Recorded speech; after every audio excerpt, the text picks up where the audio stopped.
Well, if the pandemic, the housing crisis, and the rising cost of living has you reevaluating your finances, you're not alone. Your Two Cents is a podcast that's trying to address the wealth crisis among millennials and the Gen Z crowd with tips and tricks for tackling debt and achieving financial stability. The podcast is co-hosted by Sylvia Beirnes and former CBC television Street Sense host Jonathan Torrance. They co-own Canadian Content Studios. Sylvia's with us on the line now. Hey, Sylvia. Hello, how are you doing? I'm so good. Thanks for coming on the show and telling us about this. Tell us a bit more about the premise of the podcast. Absolutely. So a few years ago, we really felt like there was a real gap in financial information in the marketplace, whether that was on TV or on social media. And we teamed up with Atlantic Credit Unions who felt the same thing, and we created Your 2 Cents. So it started as a digital series that was really meant for people to digest financial information in a fun and engaging way. So commercial parody, celebrity guests, all those kinds of fun things, but people were learning as they were watching. And it's aimed specifically at the 20s, the 30-somethings?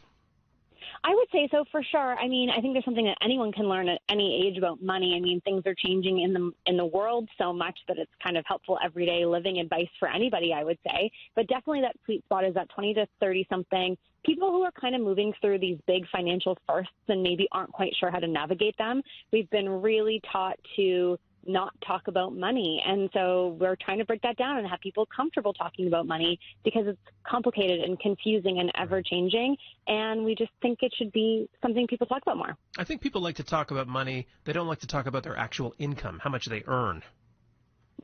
That's true. I think that's the big sticker is people are taught to maybe not brag, or if you feel like you're not making enough, you feel shame in that. But when it comes to actual questions about money, I just never even knew who to talk to be perfectly honest with you, except for, a financial institution, of course.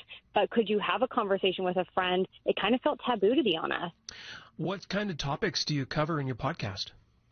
The podcast has a really wide range. So there's everything from buying or leasing a car to financing home renovation. That episode actually just came out today with DIY Mom. We talk about hair. I mean, beauty is a big thing that people spend on. And we brought in celebrity hairstylist Chris Green, who's based out of Halifax, to talk about hair. Alicia McCarville, who's a TikTok influencer based out of Halifax as well. She talks about going into debt and how she got out of debt. So really a wide range of topics that try and cover kind of these big life moments for people, whether they're going into a salon, getting out of debt, or buying a first house, or getting a new car. Tell me more about, what kind of need you saw before embarking on the podcast. I think people were going into spending really blindly. They were seeing things on Instagram. They were keeping up with the Joneses in a way that people had never been doing before. And they maybe weren't thinking about where their money was going as much. We're tapping, we're swiping, but we're not handing over cash in the same way. So we were really finding that, even younger than the 20 to 30-year-olds weren't really sure where the Uber money was coming from or where the, that kind of stuff. Yeah. So we were really finding that there was just a lack of financial information, cell phone bills, all those kinds of things that we were really hoping to address. Right. And the high cost of rent, I mean, the expenses that age group has with their student loans, if they have them, and the amount you pay for rent these days, I don't know how they have any spending money. Absolutely. And we actually cover both of those topics in particular. What is good debt versus bad debt? Is having a student loan worthwhile, which, spoiler alert, the answer was yes. Mm-hmm. But just those kinds of things that are so important. How do you get your first apartment outfitted in a way that's not going to break the bank when rent is already so high? So for that particular topic, we actually brought in Michelle Milet and Evan Stern from Letterkenny, and they put together how to get your apartment decorated and furnished for under $500, and then there's a lot of really cool information in there too. Oh, that sounds really neat. What's the biggest thing that you've learned so far along this journey? That people want to talk about money and they have no outlet to do it. So the amount of people that have come to us and said, oh my gosh, I had no idea about that thing. I'm so glad you talked about it because now I'm having a conversation. I thought I was kind of the only one wanting to scream from the mountaintops, like, I don't know enough about mortgages, and I feel really silly about that. But it turns out I was really, really not alone in that feeling at all. Yeah, you need to feel comfortable like you're talking to someone that you can trust and you can understand. Often when you go to bank advisors, they speak a different language. Even though they're advising you, you don't know what the heck they're telling you. Totally. And I think the whole point of this podcast, even though it's obviously supported by a financial institution, is that it's real people having real conversations. So it's not financial experts talking about money. It's just real humans talking about money. And I think that's really what has broken down the barrier and has seen the success of the podcast is because of that. You don't feel like you're getting in trouble because you didn't know something. You're listening to people who also maybe didn't know something, who've learned a lot along the way. Right. What about the response to the podcast? What kind of reviews are you getting? They've been really wonderful. I think people have really felt that they've built a community of financial savviness with us over the last few years, and the podcast is sort of the more long-form version. We've had really lovely emails and DMs from people of surprisingly all ages learning tips and tricks. We talk about thrift shopping, and people of all ages can learn about that as well, too. So I would say the response has been wonderful, and people are just so excited to talk about money, which makes me so incredibly happy because I honestly wasn't quite sure what they would feel about that. Right. I wonder if is there a difference between financially literate and being good with your money? Like maybe you don't understand the stock market very well, or you don't know where to invest your money, but you're able to hang on to the money that you have.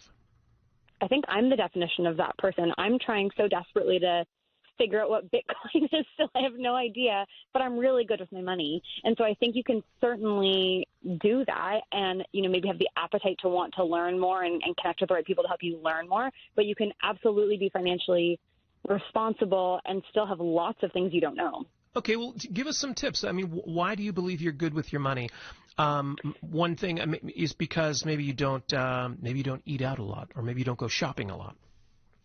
I love to go shopping, so that's not necessarily the place where I'm going to eliminate from my budget, but I'm really, really thrifty. So I love thrift shopping. On Your 2 Cents, the show, we go thrift shopping with Annie Murphy. On the podcast, we talk thrifting with the Birds Papaya, which is amazing. People have no clue that you can get designer jeans for $20, not $200. So that's one of my biggest tips is going to a thrift store before you go buy something full price. I absolutely recommend doing that because it's amazing. The other thing that I love to do is I love to save on my grocery bills. So I'm a big advocate. I'm a household of 2, but I love shopping at places like Costco because I can actually get more bang for my buck. I've learned really well on how to freeze certain things and make things ahead of time. So I'm eliminating food waste so I can buy in bigger quantities and actually save money on the other side. So we've got all kinds of tips and tricks that we share on our Instagram account, but those are the places I really think that people can make a really, really concerted effort to save in those places. Even though you're spending money, you're not spending as much, or maybe you're spending a little bit more, but you're getting a lot more. Right. And people are so creative about ways to earn money. We're going to talk later in the program about the passion economy, ways that you can turn people's love of thrifting into income for you if you happen to have stuff that people might be interested in. Yeah, I think that's one of the really cool things that we've seen. Birds Papaya talks a lot about this. She actually started making money when she was a single mom because she was buying clothes secondhand, but then she realized she could also sell her things secondhand, and she started making money just on that circle of income. We love talking to small business owners because passions can fuel your income, and I think that's a really important thing to chase as well too. But having a really good business plan to make sure you're not throwing money out the window is really important. So I'm really risk averse, so I like to do my homework ahead of time for all those things before we jump in. But I definitely think that the things that you can save money on can totally become a passion and make you more money as well. I just bought a blue velvet blazer for $4. What do you think of that? Amazing. Well, I love it. I love it. It's $4, and it sounds like an amazing jacket as well, too. Yeah, I'm just waiting for the right time to break it out and wear it. Sylvia, nice to talk to you. Please post a picture when you do. I can't wait to see it. Okay, I totally will. Thanks, Sylvia. Thanks for having me. Appreciate it. Take care. Sylvia Beirnes is a co-host of Your 2 Cents podcast produced by Canadian Content Studios, and you can find it on YouTube or wherever you listen to podcasts, or by going to CanadianContentStudios.com.